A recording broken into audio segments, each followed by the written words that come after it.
नमस्कार दोस्तों, आज मैं आपके लिए एक परी की कहानी लेकर आई हूँ। एक बार की बात है, एक गांव में दो लड़की रहा करती थीं। एक लड़की का नाम था निशा और दूसरी लड़की का नाम था अंजलि। वह दोनों लड़की एक ही घर की थीं।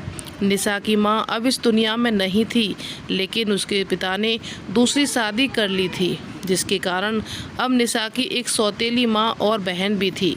निशा की सौतेली बहन अंजलि थी।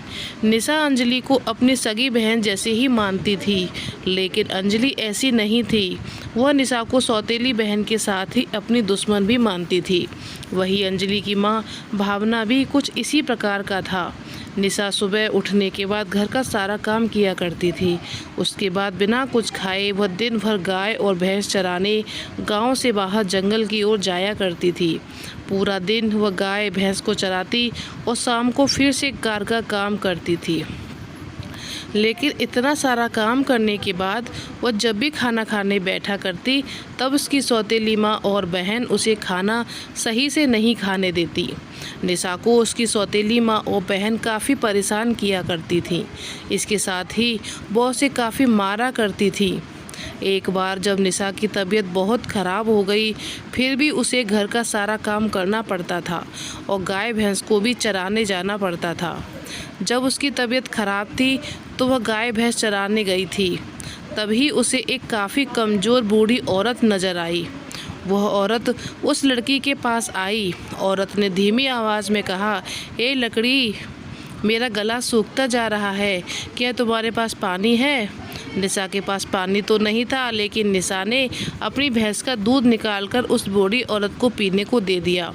बूढ़ी औरत निशा के इस व्यवहार से बहुत खुश हुई। वो औरत बहुत सी वहाँ से चली गई। अगले दिन वह औरत फिर निशा के पास आई और पीने को पानी मांगा, तो निशा ने उसे भैंस का दूध दिया। दूध को पीने के बाद वह औरत फिर से वहाँ से चली गई। यह बहुत दिन तक चलता रहा। एक दिन निशा की सौतेली माँ ने भैंस के दूध का ध्यान किया, तब उससे पता चला कि भैंस पहले से कम दूध दे रही है। सौतेली माँ ने सोचा कि निशा कहीं दूध पी तो नहीं रही है, इसलिए उसने निशा को खूब मारा और कहा, "अगर वो भैंस का दूध कम हुआ तो मैं तुम्हारी जान ले लूँगी। आज के बाद तुम गाय भैंस को चराने नहीं जाओगी।" अगले दिन निशा गाय भैंस को चराने नहीं गई। बस सारा दिन रोती रही। उसने सारा दिन बस काम किया और कुछ भी नहीं खाया। रात के समय जब निशा रो रही थी, तभी उसके सामने एक रोशनी दिखी। देखते ही देखते वह रोशनी बढ़ती गई। वह उस रोशनी में एक परी बाहर आई। परी ने कहा, "निशा, तुम डरो मत, मैं एक परी हूँ। मैं तुम्हारी मदद करना चाहती हूँ। तुम मेरी परीक्षा में पास हो गई हो।"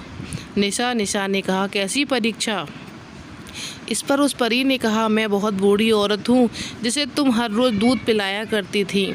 आज मैं तुम्हें वरदान देती हूँ, अब जब भी तुम हंसोगी और रोगी तो तुम्हारे आँख और मुँह से सोने चांदी के गिरा करेंगे।" यह कहने के बाद वह परी वहाँ से गायब हो गई। लेकिन यह सब सौतेली माँ ने देख लिया था। सौतेली माँ कमरे में आई और निशा को मारा। जब निशा रोने लगी तो उसके मुंह और आँख से सोना चांदी गिरने लगा। यह देख सौतेली माँ चौंक गई। अगले दिन सुबह वह अपनी बेटी को गाय भैंस चराने के लिए भेजती। तब अंजलि गाय और भैंस को गाँव से बाहर चरा रही थी। तभी उसे बूढ़ी औरत नजर आई। वह बूढ़ी औरत अंजलि के पास आकर पीने को पानी मांगा। अंजलि ने कहा, "मेरे पास पानी नहीं है।" इस पर बूढ़ी औरत ने कहा, "अच्छा बेटी, मुझे गाय या भैंस का दूध दे दो, मैं मर जाऊंगी।" यह सुनते ही अंजलि को बहुत गुस्सा आ गया। अंजलि ने बूढ़ी औरत को अपने पास से धुतकारते हुए भगा दिया। जब शाम को अंजलि घर आई तो उसने माँ से सब कुछ बताया। बूढ़ी औरत के साथ अंजलि का व्यवहार सुनाने के बाद माँ गुस्सा हो गई और गुस्से के कारण माँ ने अंजलि को एक तमाचा मारा। जब अंजलि रोने लगी तो उसकी आंख और मुंह से सांप, मेंढक और बिच्छू निकलने लगे। यह नज़ारा देख दोनों ने पागल सी हो गईं। लेकिन सौतेली माँ समझ गई यह सब उस परी का काम है। बहुत सी परी बहुत अच्छी होती हैं, वह इंसान की मदद करती हैं। परी कमज़ोर और परेशान इंसान की मदद करती हैं। इसके साथ वह इंसान जो दूसरे किसी इंसान को परेशान करते हैं, उसे सबक भी सिखाती हैं। हमने ऐसी ही परी की कहानी लिखी है।